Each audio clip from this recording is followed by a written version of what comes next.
Ayan, magandang araw po sa lahat. Hello po, hello, hello, hello, hello.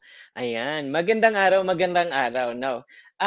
It is common 'pag nag-take tayo ng civil service, nag-take tayo ng licensure exam for teachers, general education, NAPOLCOM, ano pa ba, fire officers, tests, or exam, ano pa ba yung mga exam na inaano natin na nag-i-involve ng mga percentage. Now, eto talaga yung ano, lalo na 'pag hindi required na gumamit ng calculators. Ito yung pinaka mahirap na i-deal ng halos lahat na lalo na yung mga hirap pong i-deal yung mathematics. So, meron akong ituturo sa inyo mga ma'am, sir, na hindi po siya kailangan ng calculators pero you can solve this one, the percentage, without using calculator, masosolve nyo sa in just seconds. Okay?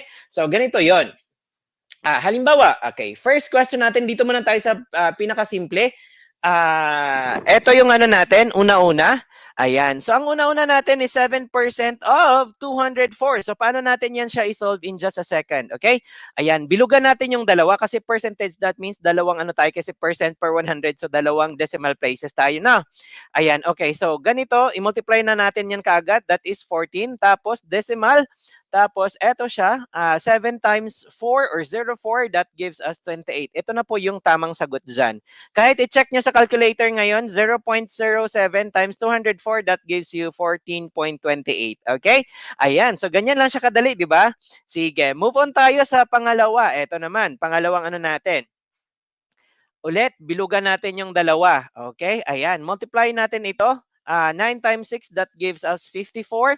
Tapos decimal. 9 times 9. Ayan. 9 times 09, that gives us 81. Ayan. Ganun lang po siya kabilis.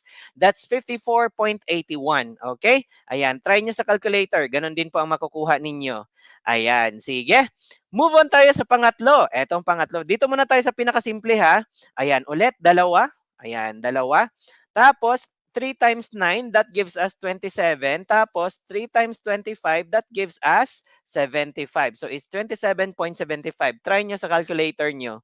Ayan. Pero, gusto ko i-practice nyo to ha, kasi pagdating po sa mga exam na hindi allowed ang calculator, at least you know how to deal with this percentage problems the easiest way possible para makasave tayo ng oras, di ba? Ayan. Sige po, patry nga neto. Patry nga netong dalawa. 2% of 845. Ano ang sagot ninyo? Ayan, pasulat po 2% of 845 equals, tapos yung sagot ninyo ha. Ayan, ang pangalawa 11% of 506. Hmm. Okay, sige. I-comment niyo yung mga sagot ninyo diyan sa ano, sa comment box natin sa baba. Ayan, pa-comment, pa-comment, pa-comment po. Ayan, sige. Now move tayo doon sa medyo ano na siya, intermediate. Okay, dito naman tayo sa intermediate. Okay, so eto 25% of 205 again.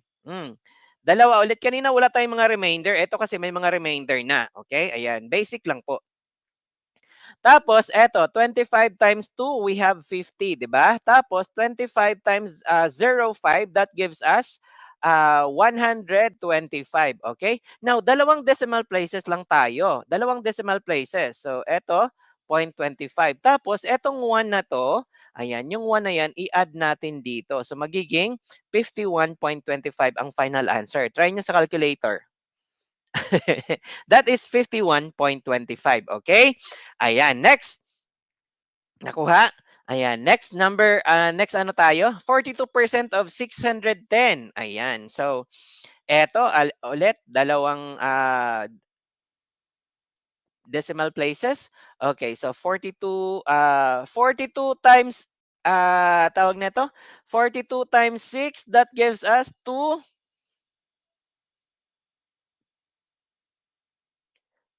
Tama po ba? Tama po ba ako? Sorry ha. Tapos, eto naman, 42 times 10. 42 times 10, ang ano natin dyan would be, of course, 420, di ba? Ayan. So, paano natin gagawin yon? Okay? Ayan. Tapos, eto naman, 42, of course, 42 times 10, that is 420. Ang dalawang decimal places lang tayo, so that's 20. Okay? Or 0.2. It's okay.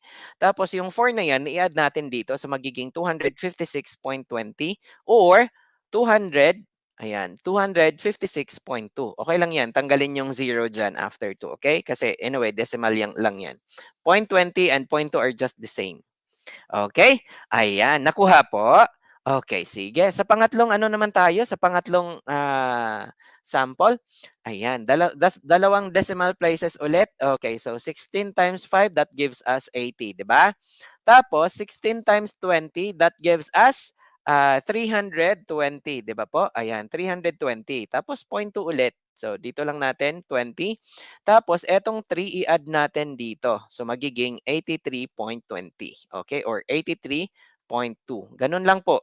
Ayan. O 'di ba? We don't use any calculator tapos ganyan yung ano, ganyan yung ganon kabilis. Hindi umaabot ng isang minuto natapos mong isolve yung isang percentage problem. O 'di ba? Ayan, sige. Patry nga nito mga ano po, mga ma'am sir. Ayan, patry po nito. 21% of 650 is equal to, ayan, i-try nyo. Isulat nyo ha, i-type nyo ha, 21% of 650 dyan sa comment section, tapos yung sagot ninyo. Okay, para ma-check natin. Okay? Tapos ang pangalawa, 12% of 850. Now, patry po, patry. Patry lang. Okay, sige. Next, dito tayo sa medyo mas complicated na talaga. Same lang naman yung method natin dun sa ano, sa second kanina, yung sa intermediate. Pero may dalawang methods sa pwede nating gawin dito, okay? Ayan. Eto siya, dalawa, ayan. So we have 7 times 10. Ayan, multiply natin 7 times 10, that is 70. Tapos, ayan, 7 times 45. Ayan, 7 times 45, ilan yan? That is, ah, tama po ba? 7 times 5, we have 5. 7 times 35. 7 times 4, 28 plus 3, that is 31. Okay, 315. Okay, ayan. So, ito yung gagamitin natin. That gives us 15. Tapos, etong 3, i-add natin dito. Ayan. So, magiging 73.15. Okay, ayan. Nakuha po ba? Nakuha po? Ayan, sige nga, pa-comment nga po ng yes dyan sa baba kung nakuha. Pa-comment ng yes, pa-comment ng yes. Sige nga. Okay, sige, sige. 'Di ba, sobrang dali lang niya. Hindi mo kailangan magano, hindi mo kailangan gamitan ng brain cells. Ayan na agad, o 'di ba? Okay, sige. Ayan, sige, sige. Next, move on tayo. Okay, so dito naman tayo. Ito yung sinasabi ko na medyo ano na siya. Yung kanina sa dalawa pwede pa naman i-carry pa naman sa pag-multiply, ng tagdadalawa. Ito naman, pwede natin siyang gawing tatlo mga ma'am sir ha. Pwede nating gawing tatlo. So 15 times 15, that gives us 225, 'di ba? Tama ba ako? Oh yeah, 15 times 15. Tapos ayan, two decimal places ito ha. Tapos 15 times 3, ayan. 15 times 3, we have 45. Tapos 15 times 2, we have 30. Okay, so eto yon. Una-una, dalawang decimal places. So 0.25 tayo, okay? Tapos itong 2, i-add natin dito sa 45. Okay, ayan. I-add natin dyan sa 45. So magiging 47 na, di ba? Tapos lagay natin dito yung 7. Yung ano naman, yung 4, i-add natin dito ulit. Okay, so that is 34. So that is 347.25 ang tamang sagot natin dyan. Sige nga, patry nyo din sa calculator ninyo. Ayan, sige. Ayan, pa-comment nga kung nakuha, kung easy lang, pa-comment ng easy dyan sa ano natin. Sige, sige, sige. Ayan, pa-comment ng easy dyan sa ano po natin. Ayan, kung nakuha yung ano method natin na ito. Okay, ayan. O, 'di ba? 'Di ba? 'Di ba? Kung hindi niyo nakuha 'to, pwede niyo naman ulitin kasi ire-record ko naman po itong ano natin, okay? Ayan, sige, sige. Eto naman, patry po mga ma'am sir, patry po. 9% of 3320 and 12% of 1,260, okay? Ayan, so ano yung mga sagot nila? Pa-comment po dyan sa chat box kung ano ang sagot nila. Ayan, sige po, laban po tayo. Laban po tayo.